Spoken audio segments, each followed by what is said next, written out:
Well, good afternoon. Good afternoon and welcome to another webinar Wednesday here hosted by the CSU Bakersfield Small Business Development Center. Good afternoon, I'm Kelly Bearden. I'm the director of the center and I'm your host today and got a couple of very interesting topics to discuss.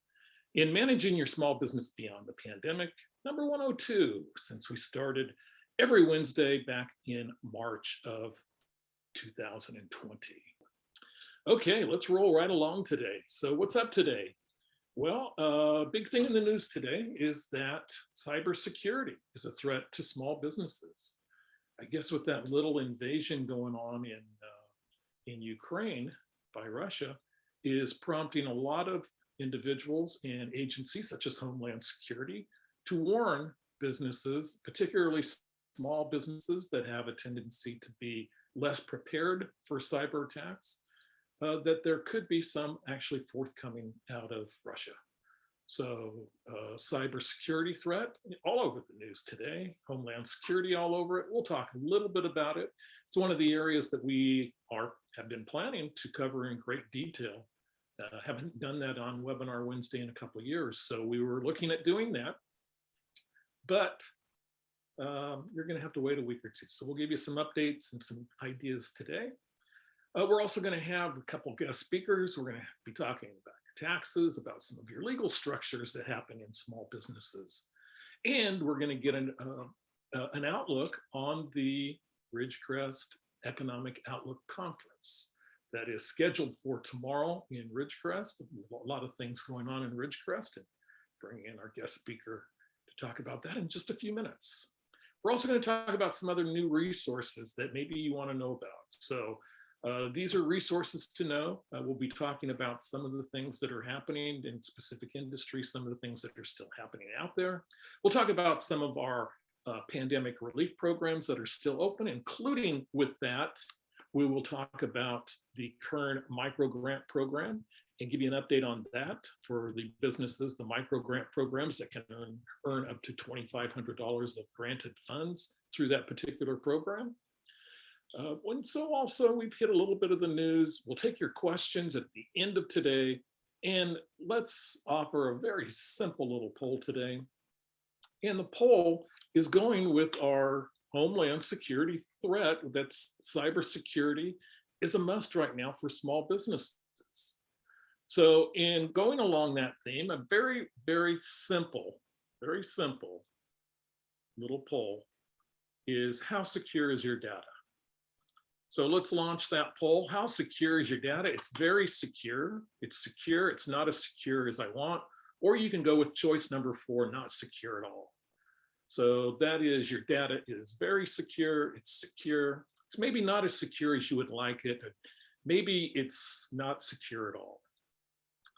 So I'll give you an opportunity to jump in and let us find out. Just give me an idea on the roll here on how secure your data is. Right now, we have about 50% of you that have participated in the poll. Give you one last moment, one last chance to jump in, and we'll be ending the poll shortly. Got 55% of you now. I aim for 60, but sometimes I don't get it. So we're gonna stop it right now with 55% of you reporting, and we'll share the results. And the results are, it's a tie between secure and not as secure as you wish. We also have 18% of you, those were tied with 36%, 18% of you very secure, and another 9% not secure at all. So thank you for that. So very quickly, what we'll do is stop our poll, and we will then move along. So what are some tips that we can get by maybe within just the next few days or so until what some of the tips that have been provided to us courtesy of Income Magazine is when you're looking at cloud security. Tip number one, it's all about keeping that cloud-based infrastructure secure.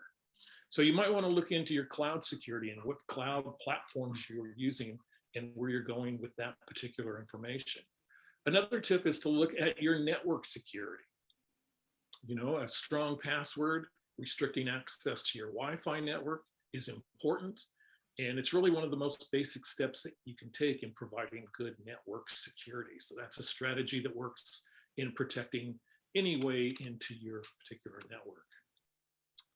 So virtual private networks, or VPNs as we call them, and firewalls, they are both highly effective when implemented and implemented properly. So potentially having your firewalls up and your virtual private networks is a good place to start. A few other tips that we'll have: upgrades and updates for some of your, not only your cybersecurity software, but also your operating softwares and things like that. So understanding that those upgrades and those updates come from the fact that oftentimes they discover security lapses, security issues that are in those particular programs that have been exposed, and the software company goes around and fixes those.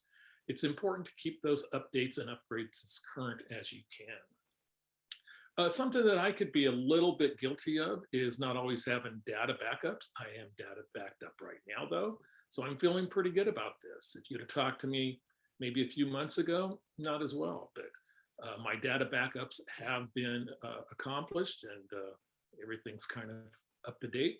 But it's a good idea to even have multiple backups, because who knows, if you keep a backup with your machine gets stolen, you suffer some other type of loss of fire. So having multiple backups of your data in different locations is suggested as well.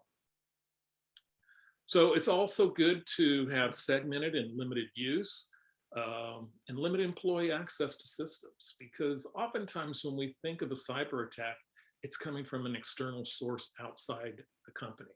But it's also good to maintain safe practices internally. And one of those is to actually limit the access that employees have to certain areas, and to keep it segmented across those particular lines.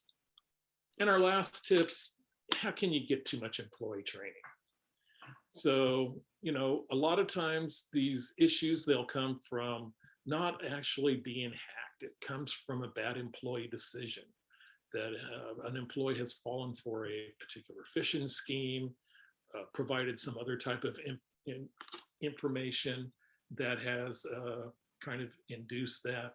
But it's also could be from an easily and maybe weak password. Maybe it's a password that is already on the black net, the black web, the dark circle, whatever we want to call it at times. But oftentimes when there have been hacks by bigger companies, that information has been available for others to access if they really want to go to that extreme to try to get it. And lastly, the last tip is just to try to create that security culture and understand that cybersecurity needs to be a high priority, and that breaches can cost your company a lot of money. I don't know about always millions of dollars, but those are magazine companies at times, but it can really do a lot of harm and a lot of damage. And it really should be intertwined in your culture, and also just not in a part of your IT function, but in all departments. So there are some cybersecurity tips. It's just good idea and good practice now that a lot of this stuff is anticipated, or at least being threatened, but also to always maintain good cybersecurity. So here's the status of our key actual, before I go over our key topics, I'm going to just share with you a couple of resources real quick. And we'll come back to that right there, our status and update of our key programs that are open. But just wanted to let you know that our Central California region is having actually a very intense restaurant training. It's a restaurant challenge where it is going to be taught by Tom Bruce, a gentleman I've worked with for a number of years. Great background in food service management, many years a very distinguished consultant. But this is going to be made on the financial side of things and provide tools on the financial side. It's not really for startup restaurants. It is designed for those operators who have a lot of seasoning and just want to increase the amount of revenue, maybe the amount of net profit that they keep. So there's going to be some rather unique tools that are provided in this particular training. The training does have a fee, as you see, $500, but the first 3 people that I can actually, that are interested, please email me and I will get that waived for you. But some of the tools that are going to be provided, Easy Chef subscription. Also, customized prime profit flash report, this flash financial report that benefits restaurants and really helps them along the ways. Also, some costing tools. Isn't that important these days? And really is something that I noticed some of the restaurants that I've talked to that have already started doing this is to recost a lot of the dishes and a lot of the actual menu items that they had already had costed, but because of rising prices, short supply and other things have really skewed what it really costs them to produce and to sell that particular item. So again, you can send me an email or you can even jump into this. If you want more information, send me a link. I'll talk to you about it later. Also, just wanted to let you know the actual event that Kite and the Kern Venture Group, along with the Women's Business Conference, to do a local pitch competition to award $6,000 to 3 local businesses. You can go to this particular site, Power Pitch, signal3domain.online. In order to find out more about this, it has been extended till March 4th. So the actual pitching will occur later in April. So again, they're looking for organizations within the startup or growth stage, entrepreneurs with the idea stage, or anybody over 18 that's got a good idea. So, okay, so those are a couple of the resources. I want to bring in right now our first guest speaker. And our first guest speaker is Tim Smith. And Tim is the executive director of the Ridgecrest Chamber of Commerce. And they have a very exciting event coming up tomorrow. A lot of things always happening in Ridgecrest. A little difficult to get to today over Highway 58 from those of us in Bakersfield, but we'll make it somehow. So Tim, come on in and tell us a little bit about what you're doing and a little bit about your conference coming up. Hey, Kelly, thanks for inviting me. Yeah, we have our 35th annual Economic Outlook Conference tomorrow. It's annually, it's in the last Thursday of February. And really it's a time to highlight some of the things that are going on in our community and in our valley.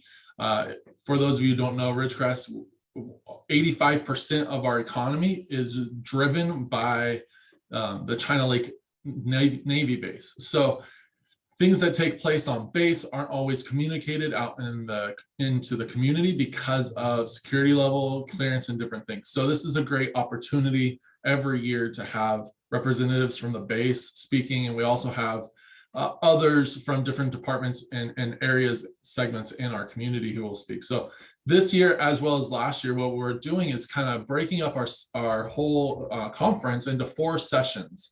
And they include a Ridgecrest outlook, an economic outlook, the base outlook, and an entrepreneurial outlook. So with our Ridgecrest outlook, we have our mayor, we have school district superintendent, the community college president. Actually, this year we have one of the other staff members, Dr. Corey Marvin, and he's the vice president of instruction. And then we also have somebody speaking from the Ridgecrest Realtors Association.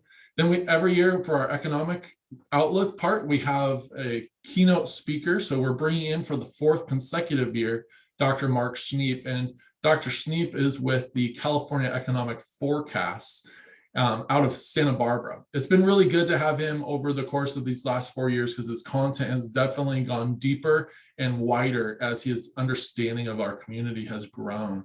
So that's been really valuable. One of the things that Dr. Schneep provides is also a pretty in-depth document that we are making available to our community. It'll be on our website and available to everybody. And it's really all the research that he's done. He compiles a bunch of information for what we have requested that he present on, and then he puts it into a large document for us. So that's been a great resource. And then the next one is, as I mentioned, the base outlook. And the base outlook this year, right now, we have 3 commands, is what they call them on base. We regularly have 2. We have NOC, WD, and NAS China Lake. So we have speakers from both of those. We have commanding officer, the Captain Jeremy Vaughn, and he's with the Naval Air Weapons Station at China Lake. So he'll be able to share a little bit, as well as Dan Carino, who's the executive director for the Naval Air Warfare Center Weapons Division. But this year, as well as last year, if you remember back, we had the pretty big earthquakes back in 2019, and the epicenter was on base. So there was a lot of damage done and reconstruction. So the third branch, or the third command, is actually the reconstruction. So we're going to have Captain Lori Scott here on Thursday tomorrow to share about what's taking place. So we'll hear about mission, we'll hear about reconstruction and what's going on there on base. And then the fourth session is one we brought in last year. It's kind of a unique addition, and it's an entrepreneurial panel. And we have Dr. Jeremy Woods out of Cal State Bakersfield, who is going to be the moderator, and he's an associate professor of management and entrepreneurship there at Cal State Bakersfield. So he's been a great resource and someone to tap into. And with him, we have this year we have 4 seasoned veteran entrepreneurs. Not veteran in the sense like they worked on in the military, but veteran like they've been doing it for a long time. They're continually doing new things. So this year we have Cedric Knight from NDTI. We have Jay Paul Lake, who you just mentioned, Kelly, who's with the Kern Venture Group and Kite, the Kern Initiative for Talent and Entrepreneurship. JP will be on the panel, as well as Stu Witt, who's been involved in aerospace, and also Angela Watson, who works with Golden State PTAC. So bringing together just a good group of panelists to discuss what's going on. And really one of the heartbeats of the Outlook conference is really networking opportunities, right? So at the beginning, we have a continental breakfast and a business expo with booths around the room where people can connect and network. So it's really a premier event, trying to make it really the best, not just in our valley, but in the area, that really highlights what's going on, the importance of Ridgecrest, and good connecting points. So yeah, we have our EOC is tomorrow. And as Kelly mentioned, apparently there's been some snow, which it actually snowed here in Ridgecrest this morning. I got to the office, I walked inside, and all of a sudden I looked out, like within a minute, I hadn't even taken my coat off, and there was a little flurry going on outside. It was pretty awesome. But coming over, the pass into Tehachapi might be a little sketchy, but it might not. So I encourage you to come. If you're unable to join us in person, we are working on having it be available virtually. So live streaming, you can go onto our website, which is ridgecrestchamber.com, and click on the EOC button, Economic Outlook Conference, EOC, and there you can access the digital program to see all our speakers and all of our sponsors, as well as click on links to view it live stream, or come back and view a recorded version, as well as you can click and view the document that Dr. Schneek provides. Well, fantastic. And it's an event that I go to annually. Of course, maybe not last year, but you didn't have one last year. Well, we had it virtually last year, yeah. So it's always a great opportunity to get over to the Indian Wells Valley, which is all around Ridgecrest, and to learn more of that area and some of the unique challenges in far Eastern Kern County that you have. You have with not only with a lot of issues with the base and the damage from the earthquake and your water issues, but it's such a unique area. And you are truly the community that has all your eggs in one basket. Yeah, great. Well, 85%, there we go. Yeah. So a great conference. I'll be there tomorrow. Looking forward to it. So Tim, I appreciate it. If somebody wants to sign up and actually do like I'm going to do and drive over to Ridgecrest, what's the recommendation? Go to your website? Yeah, at this point, just show up tomorrow. You'll be all right. And you can come to the Kerr-McGee Center, which is right next to our city hall. And you can register there in person tomorrow morning. Well, great. Well, thank you, Tim. Thanks for joining us. Thank you. I'll see you soon. I'll look forward to seeing you tonight. Thanks, Kelly. You betcha. Okay, so let's jump in now and look at some of the programs that are open right now, kind of the status and action for the key relief programs. The employee retention credit is open. It's open retroactively for years 2020 in the fourth quarter, and then also quarters 1, 2, and 3 in 2021. It ended on September 30th at the end of the third quarter, at least for now. Been talking about there's a chance it could be coming back. Obviously, there's qualification issues on there where you had to be significantly impacted by COVID-19, which is true with basically every one of these on this particular list, or most of them. The City of Bakersfield Restart Loan to Grant Program is open. You could contact either Access Plus Capital, contact Buffy there, or you can contact the Kern Women's Business Center. Also, Kern County Micro Grant Program, we'll talk a little bit about that in more detail, but it opened on February 7th. We'll give you kind of an update on where that is as we continue to receive applications, and also going through the process of getting the money from the state. California Dream Fund, we'll talk about that. It's going to be opening in March, mid-March at the earliest. Training, business plan, consulting can result in grants to new businesses. Also, that there's a venture fund that's money that's coming through the last stimulus, ARPA, that's coming down through the US Treasury to the actual California State Treasury that'll result in many programs. PPP forgiveness is for those that aren't done yet, and we do actually see some of you that are still going through that particular process. Mostly now we're talking to individuals who are going through some type of appellate process, which there is, for those that did not receive the level of forgiveness, the forgiveness that they had anticipated.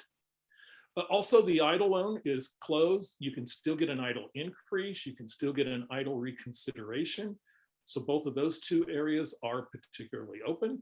And we'll probably jump into that topic because we haven't talked about that in a while, since about the close of the year 2021. So we'll jump into that a little bit more next week and jump into some of the things and hopefully try to get a representative from SBA on.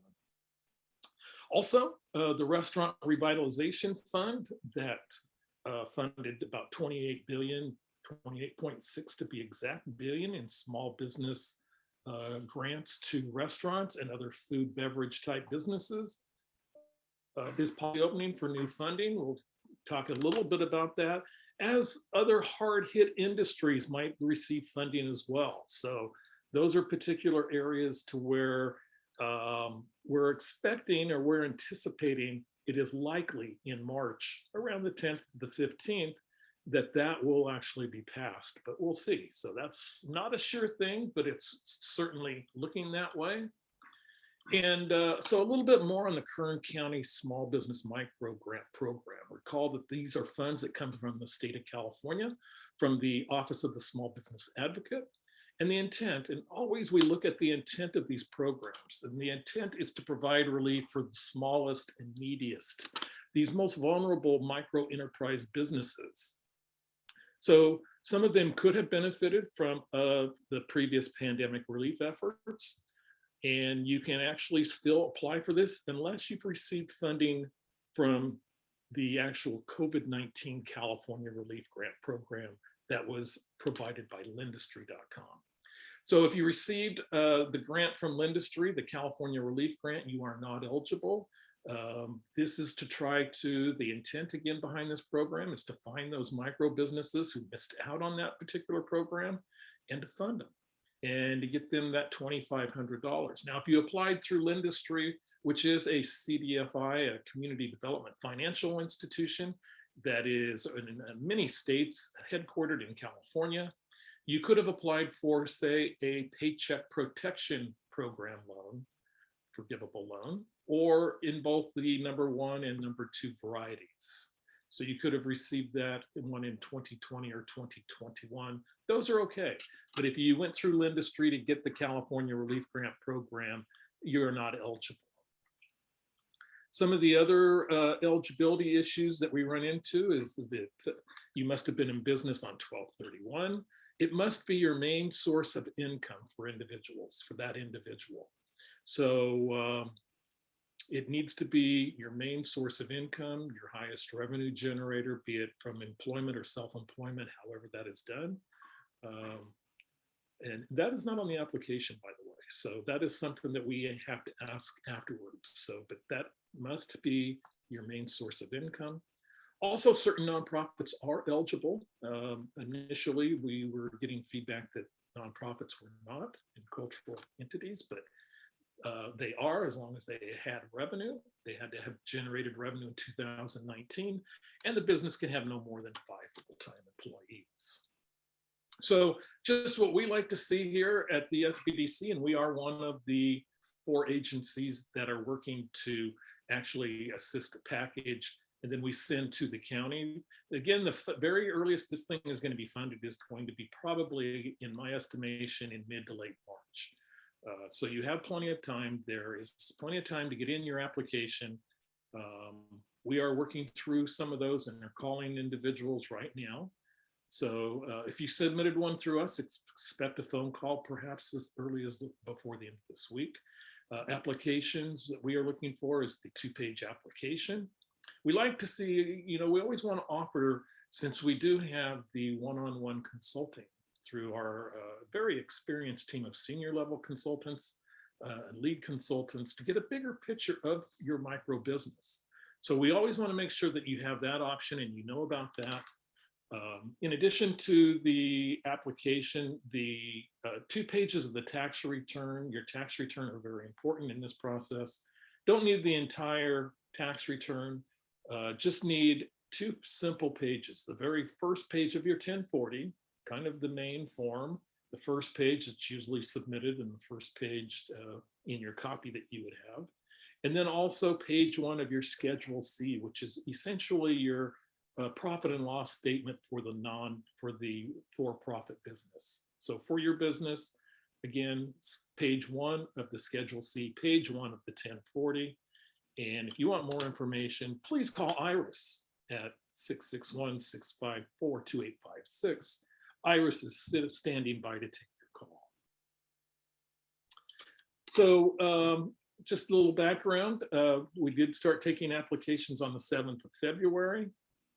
You know, the four nonprofits that are actually accepting applications, and do apply if you are eligible through one of those 4. Please do not apply for more of those, as just creates a little bit more work and effort in the duplicates that happen mostly from you, from submitting 4 or 2.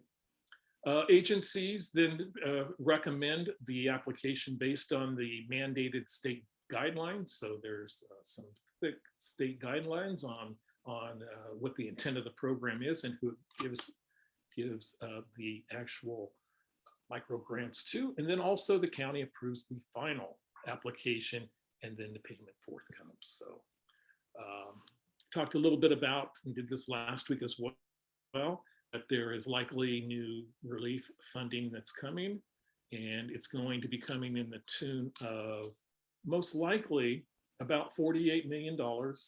And the $48 million is going to potentially then go to restaurants that were not funded during last May's Restaurant Revitalization Fund. So, you know, we could also see some similar industries as well that could see relief industries that were also hurt, such as gyms, hotels, minor league sports, potentially others that were significantly left out as people had to close. You know, we saw some businesses get aid through the Shuttered Venue Operators Grant and some others, but there were a significant number of business models that were really severely impacted by the stay-at-home and closures in their particular businesses and industries. So the program last year, when it was open, it drew more than 278,000. About a third of those were funded. We're going to see probably, I believe anyway, if if, as of today, I would say you're going to see probably about another 25 or $30 billion funded in that program. They will not be taking new applications as it stands right now, but it's not final. Everything right now is in subjective form and is actually moving through to get approval. The nice thing is, again, this is a bill that has, support of both houses, and it also has support of both parties.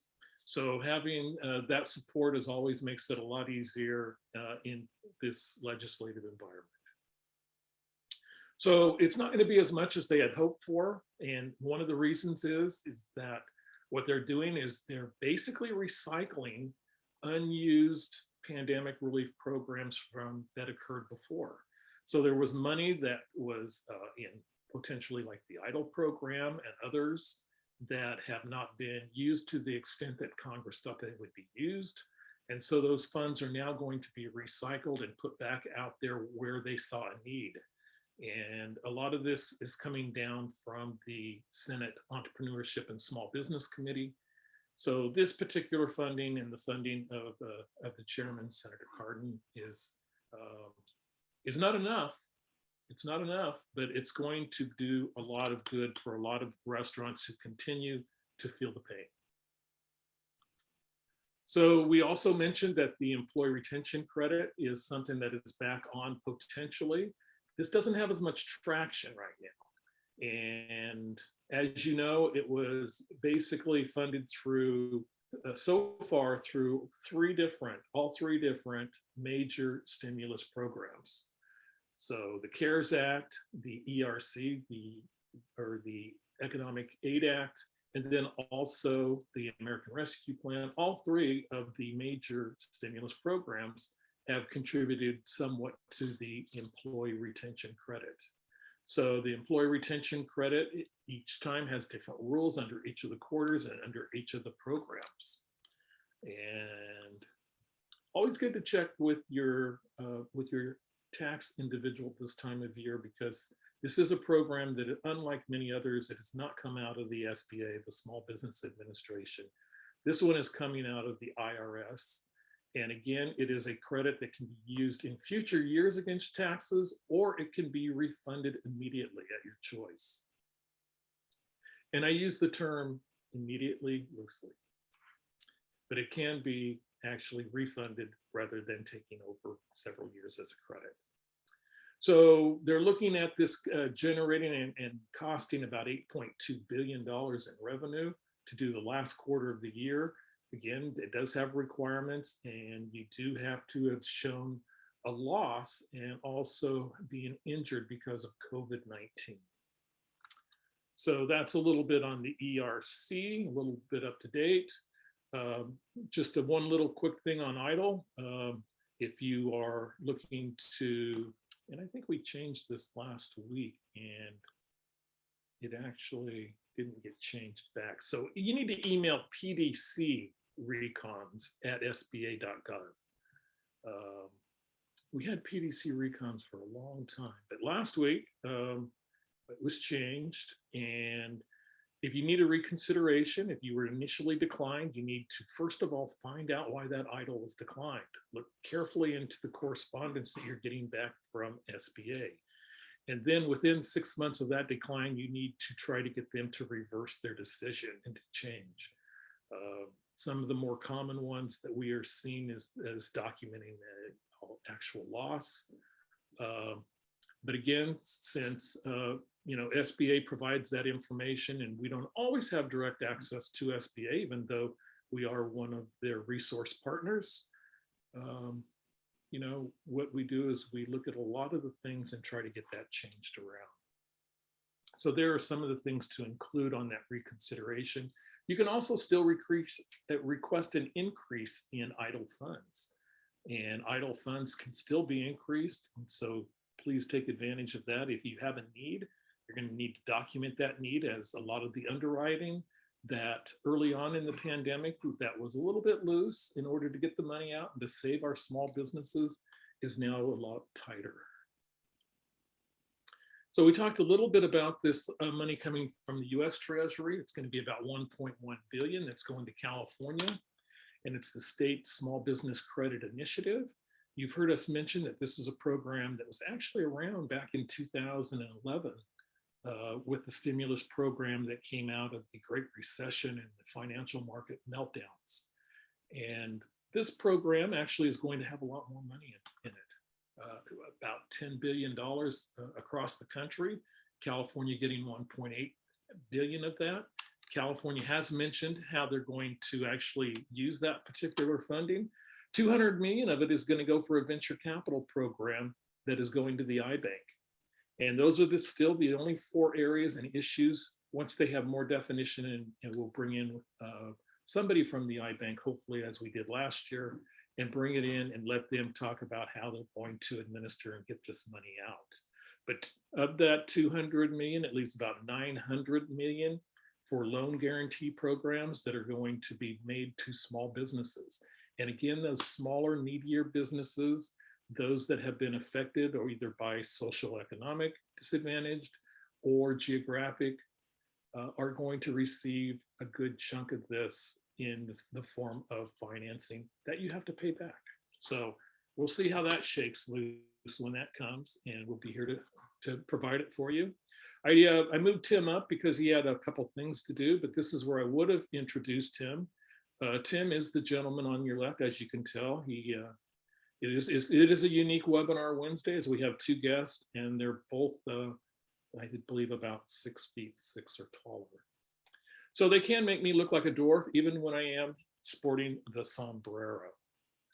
So our other guest, who did not make that, he's a little more shy, did not make that. I'm going to bring him in and introduce him now. You will know him as Jay Thompson, and he has been a lead consultant at the SBDC since. The SBDC came to CSUB back in 2010. Yes, he has been at the SBDC longer than me, and wearing a lot of different hats, just maybe not a sombrero. Jay has provided businesses with, I believe it was last time we looked, somewhere around, I think around $80 million. He had helped them access that much capital over the last 10 years or so. Probably, maybe Jay, we're over 100 million now. We'll have to check. But that was the last time we actually sat around and added it up. Pretty much wore out the 10 key that day, but it was well worth it. Jay also is going to come in today and actually provide some information on some of the things that he has seen in the actual tax aspect and hearing tax questions and some of the ways that he can help small businesses with tax, and also on legal forming entities. And I'm going to stop this share right here and bring Jay in here. Jay, come on in. All right. Hello, everybody. It's great to be here. Thank you, Kelly. It's good to see you today. And I do own a sombrero. I'm just not wearing it today. Anyway, so Kelly had asked me to speak a little bit to what I've been seeing lately in the realm of entity formation and some of the tax things that are coming up. And one thing I'd like to mention is, the easiest thing in the world to do right now is to form your own LLC or corporation. The state of California has made a lot of improvements where you can go right online and file your articles of incorporation or organization rather easily. But once you do that, you're not done. That's just the beginning of that. There's a lot of things, formalities that need to go with that, and compliance factors that need to be adhered to. So one of the things I've seen a lot lately is people come to us and they formed an LLC or an SCorp, but they don't have, they didn't file their statement of information. Once your entity, your articles are accepted by the Secretary of State, the statement of information needs to be filed within 90 days. And if you don't do that, there's a $250 penalty for late filing of that. So that's something that you need to be mindful of.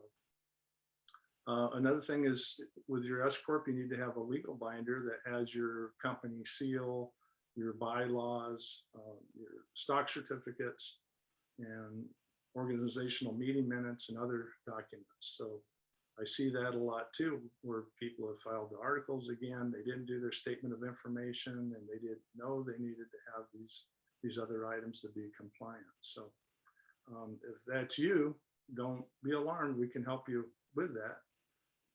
Call our office and make an appointment. We'd be happy to review what you have and make sure that you are compliant. But you don't want to let it go either. So tax-wise, the SCorp, there's certain things you need to be mindful of there too. When you create a legal entity, we like to say the business is not you and you are not the business. So when you set up a legal entity, there's certain procedures you need to follow for reimbursing yourself for expenses. For example, if you have a home office or you have a vehicle that you use in the business that's registered to you personally, there's a procedure through something called an accountable plan where you use IRS code to reimburse yourself properly. If you don't do that, those reimbursements can be deemed income, and not only that, but taxable income to you. So setting up an accountable plan, again, is not difficult, but it's something you need to do, and we can guide you with that to help you set up your own accountable. Another thing I've seen lately too is because of the pandemic, there were several people who came to us and they had formed corporations.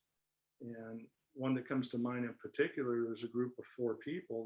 They formed a corporation and then they didn't do anything because of the pandemic. They had no business activity and whatnot. So in our discussion, I said, well, did you file your tax return? And they said, no, we didn't file because we didn't have any business activity. Well, corporate and LLC tax returns are not like personal tax returns. If you don't file your personal tax return and you didn't have any income, the penalty is 50% of whatever the tax would have been if you had a tax liability. If it's zero on a personal return, then there's zero penalty. But with a business entity, the penalty for late filing on an S-corp is $205 a month per stockholder. So in this particular situation with 4 stockholders in the company, there's $800 a month times 12. That's $9,600 in late fees. And so just something to be mindful of. Even if you had no activity, you need to file a zero return. That being said, what other questions might you have, Mr. Bearden? Well, as I squeeze back in here to the picture,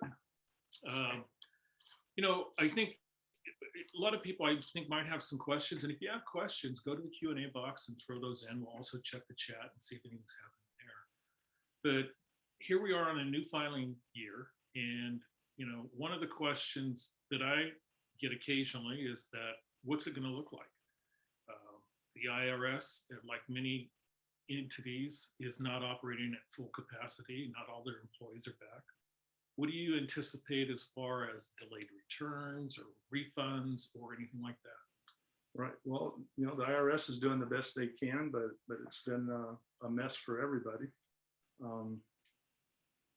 The short answer is who knows, right? So plan for the best and expect the worst, and you should probably be okay.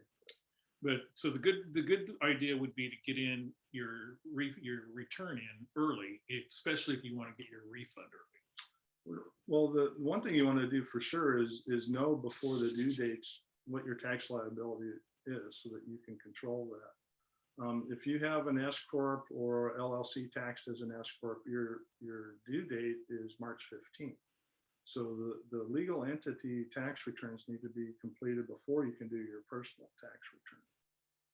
And I've seen that a lot recently too. People have come to me and said, I've already filed my personal, I need to work on my business taxes. Well, that's backwards. So you need to figure out what's going through the business first, because it is a flow-through entity that flows through to your personal taxes. Another question I got, and just pulling this out, is that I heard somebody ask me a little while ago. I didn't know the answer. I go, wait till I talk to Jay. He said, I didn't file my 2019 taxes, and therefore I missed out on all the individual stimulus programs. Now, can they in 2022 catch up and on their tax return claim that stimulus? Well, when you file the personal tax returns, there's boxes to check and to put in the amount of stimulus received. So it will autocorrect on those forms in their file. So even though you didn't receive your stimulus when everybody else did, you still have an opportunity. Right. So if you didn't get enough, or if you got too much, it's going to correct. Okay. Lot in the news about potentially raising some of the corporate level of tax. In 2017, obviously, we had a big tax package come through that lowered a lot of the corporate tax rates. There has been some discussion about increasing those. If those ever were to get increased, would that reduce the amount of individuals that would want to incorporate? Well, if you're using the SCorp strategy or LLC taxes an SCorp or a partnership, those are flow through entities, so they pay no federal tax. But in California, you do pay a state franchise fee, but there is no federal income tax on those entities. So that's really one thing I think that surprises a couple of individuals anyway during the year, is that they still need to pay the franchise fee, which is essentially a tax. Correct. Of about, what is that, $700, $600? It's a minimum $800 per year. That has been reduced because of the pandemic, but I just thought everybody plan on it, and then you won't be surprised when it raises its ugly little head. So even though your business doesn't make money, you still pay the $800 Correct. each year. It's a minimum fee. Okay. Well, let's jump in and see what we have as far as questions. Okay, what are the advantages of an S corporation versus an LLC? That's a good question. So basically, LLCs don't save you anything in taxes, and S corps do. So the reason is with an S corp, the rules are that you have to pay yourself a reasonable wage, but you are an employee of the business and also an owner of the business. And that being said, we can do what's called income splitting and reduce your Social Security, Medicare taxes and whatnot. We call the social taxes, FUTA, FICA, Medicare. You can have an LLC taxed as an S corp, which in all sense and purposes, then it is an S corp. Okay. In looking in the chat, there's one question in here. Is it available for caterers too? From 12/12. So I'm trying to recall. I believe at that time we might have been talking about if it's about the. Okay, well, let's just hit it from three different angles here. Caterers, if they applied for the Restaurant Revitalization Fund and were not funded, they still could be a business that's eligible to actually get new funding if that program comes online. Also, if you are applying for the Kern Micro Grant Program, if you were under the $50,000 in annual sales, then yes, you would be able to do that as well. Let's see, what else do we have? What else were we discussing then? If you want to, you can actually go back to the chat and put in a little bit more information there. And we'll kind of guide through the chat and see what's in here. There's links that Maureen has placed in here. Thank you, Maureen, for the Bakersfield's Women Conference Power Pitch. There's the link to that. You can access it. Link to the Economic Outlook Conference held in the Indian Wells Valley, held in Ridgecrest tomorrow. There's a little bit of eligibility information on the Kern Micro Business grant for the $2,500. Also, there's idle loan reconsideration and idle loan increase information to where you can go to. And again, you're wanting to log into your particular puzzle. So the question on the caterers was for the next level restaurant challenge. And yeah, that's right. That's about the timeline we discussed that. So Yes, I believe that that would be eligible for individuals in that. Your business has to be in the Central California SBDC region, so anywhere in those 14 particular counties. That is one that is going to likely be restricted there, but we could see. But yeah, I would think caterers would benefit as well. So, Jay, what else is going on? I'm out of questions. Okay. Well, you know, one thing I would say is people don't need to rush into forming a SCorp or an LLC. Get your business going, start as a sole proprietor. That's the easiest way to get started. And once you start making some money, then that's when you want to start looking at these other structures to see what benefit they would bring to your business. Everybody, you know, we're all the same, but we're all a little different. So what works for one doesn't work for the other. But sometimes there's some pretty compelling reasons to do certain things, especially if you have high liability factors in your business. For example, I once owned an automotive business where I would have my employees test driving customers' cars and things like that. So chance of them having an accident, it's not even their fault, but maybe somebody runs into them, I'm going to probably get a lawsuit filed against me because I'm the business entity. They think there's always big pockets there. So it comes down to managing and conquering risk. And I think a lot of times people will look at a LLC or a corporation or an SCorp as a way of protecting their own business and personal assets, mostly their personal assets. But also as risk management, you have to look at liability insurance. Liability insurance should be pretty much your first, if you can get it, you can afford it, you can have it. It should be your first line of protection. Correct. So have that liability insurance, then look at other entities. And when you're looking at that, you're looking at what you stand to lose. If you're right out of high school and you're starting a business and you haven't accumulated many assets, you don't have a great deal to lose. So there still might be a reason, as Jay mentioned, because of the nature of your self-employment, the nature of your business, the risk factor that you carry that you might want to. That is true. And there's, besides the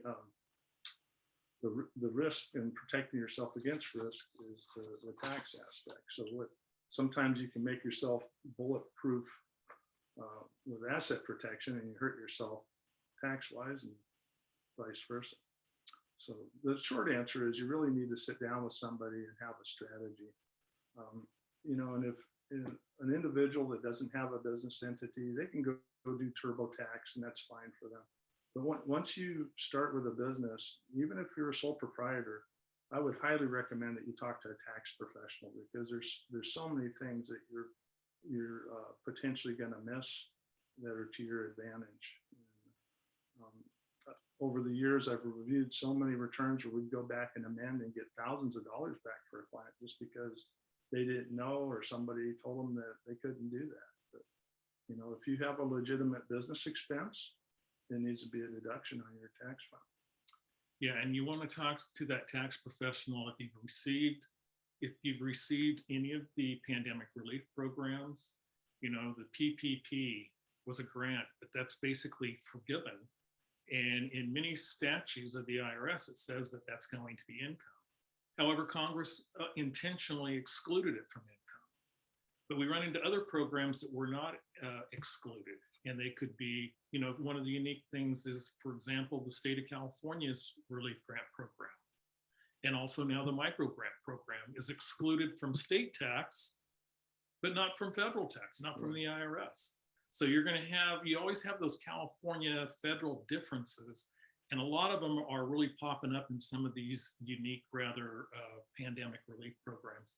So do talk to your tax professional, your accountant, your financial advisor on those. Another thing before I let Jay try to talk over me, I know he wants to, because I know I want him to too.